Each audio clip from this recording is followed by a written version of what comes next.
My name is Nikoa Evans, and I am excited to be here today for TEDxHarlem in Strivers Row.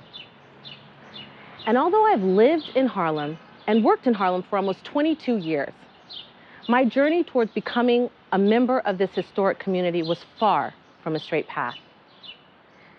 As the child of a military family from Georgia, father, retired Air Force colonel, mother, director of contracting for the Army, I grew up traveling around the world from the age of 3 with my younger sister, living in places like Germany, Italy, Japan, and in the US in Texas, Maryland, and Hawaii. This nomadic upbringing would largely influence the person I would become today and would shape the concept of community for me. So what exactly is community? Depending on who you ask, you'll get a different answer. How do you build thriving communities?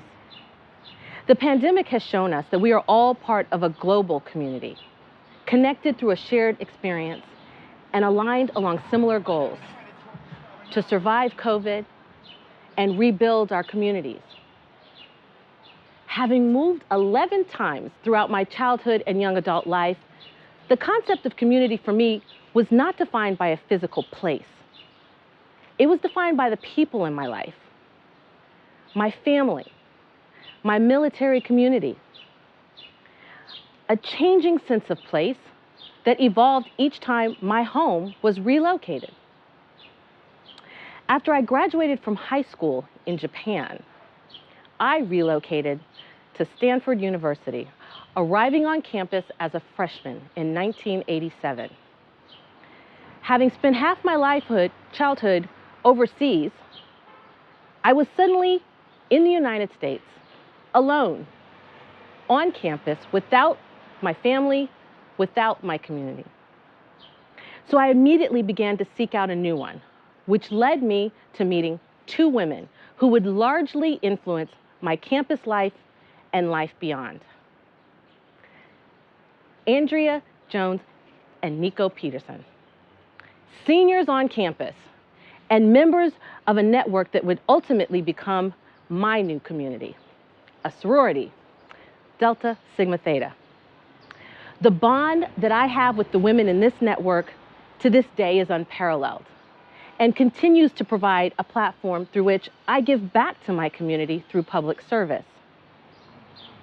After I graduated from Stanford, I headed east to be closer to my parents who would ultimately retire in the Washington, D.C. area. Along the way, I attended Northwestern's Kellogg Graduate School of Management and graduated with my MBA and moved to Maryland to work for a large retail developer. It was there that I began to learn how the physical landscape of communities are formed, how the brick and mortar businesses serve as anchors in communities, and how the infrastructure like the roads, the bridges, the homes, the schools define the boundaries of community. True to form, the military in me urged me to move once again, and I headed to New York City, where I was immediately drawn to Harlem. Harlem was a vibrant neighborhood, a blend of every city and culture I had ever experienced growing up in a Southern household traveling the world. Harlem is recognized as the global center for Black culture, community, and commerce. It was a small town in a big city with big Southern hospitality, shaped by the migration of African Americans from the South to the North in the early 1900s. Prior to Harlem, community had meant for me, my family, my friends, my sorors, my colleagues. But I learned very quickly that in Harlem, community means much more than the people who live here.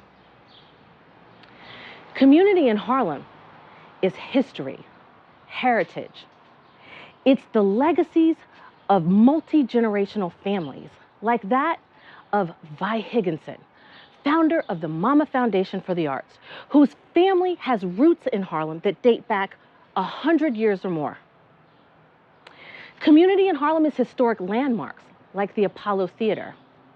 and historic boulevards like 125th Street and Adam Clayton Powell Jr. Boulevard. It's historic communities within a historic community like Strivers Row. And it's pioneers like Sylvia Woods, who created the legendary Sylvia's restaurant 60 years ago and to this day is still owned and operated by the multi-generational Woods family. Community in Harlem is the businesses, the institutions, the leaders, the stakeholders that represents the village of Harlem. So as we look at what community means to us, Harlem is an example of how community can progress, embracing change while preserving heritage and legacy.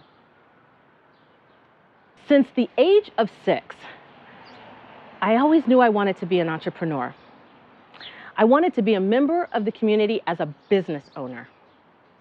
So after working for several years in retail and restaurant development in Harlem, it's only fitting that my first entrepreneurial endeavor would be as a retail store owner, following in the footsteps of Harlem retail pioneer Princess Jenkins of the Brownstone. I opened my first retail store, called N, in 2005. And despite having partners, learned quickly that the life of an entrepreneur can be a very lonely one. Operating in a bubble, often feeling the weight of the world on your shoulders.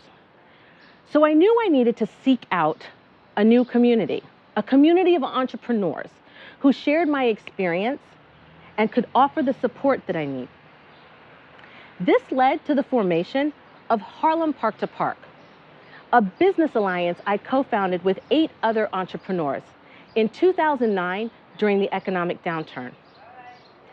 12 years later, Harlem Park to Park is a thriving economic development corporation and represents a community of over 300 entrepreneurs, working together as a collective to ensure the legacy of Harlem as a commercial and cultural hub is sustained.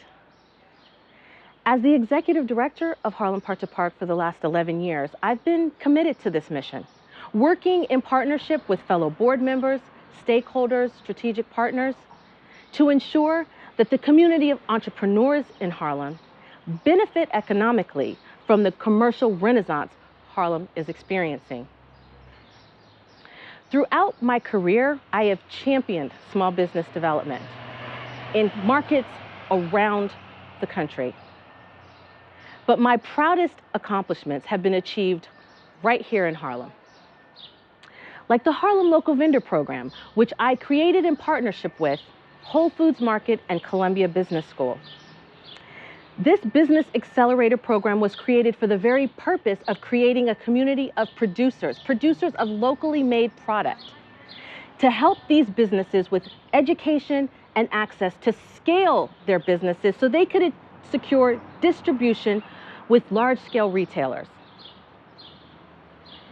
Founded in 2015, the program now boasts over 200 graduates that now comprise a community of food, beverage, textile, and beauty entrepreneurs, wholesaling their products to national and regional retailers like Whole Foods Market, Sally Beauty Supply, Macy's, Nordstrom, Walmart, and even Columbia University Dining.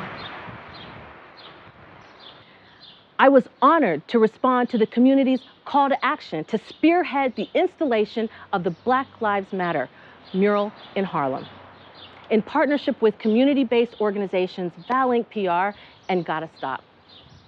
We were inspired by Washington, D.C. Mayor Muriel Bowser, who led the BLM mural movement. Working in partnership with Harlem-based artists and local leaders, this large-scale community engagement initiative resulted in over 300 members of the Harlem community coming together during the height of the pandemic last July to create what became the most widely covered Black Lives Matter mural in the world, featured in publications like the New York Times and Architectural Digest, with future plans to be included in national theater productions for set design and national museum exhibits.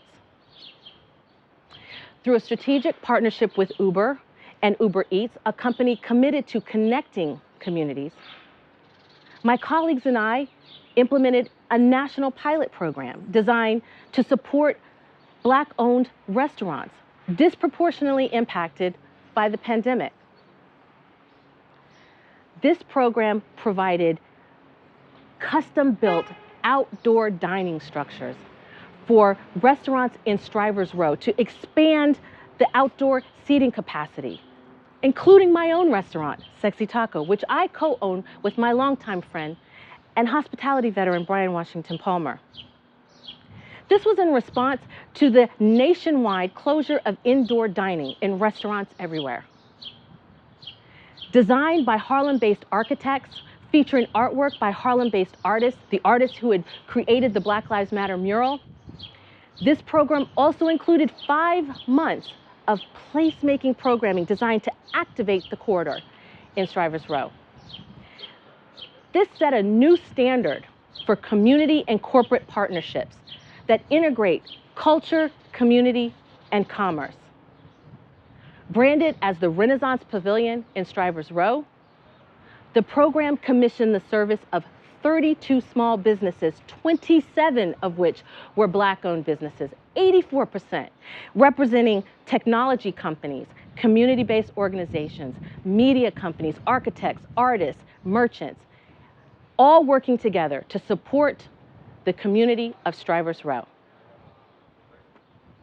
So when I reflect on my personal and professional journey, I realize that the concept of community is not one-dimensional.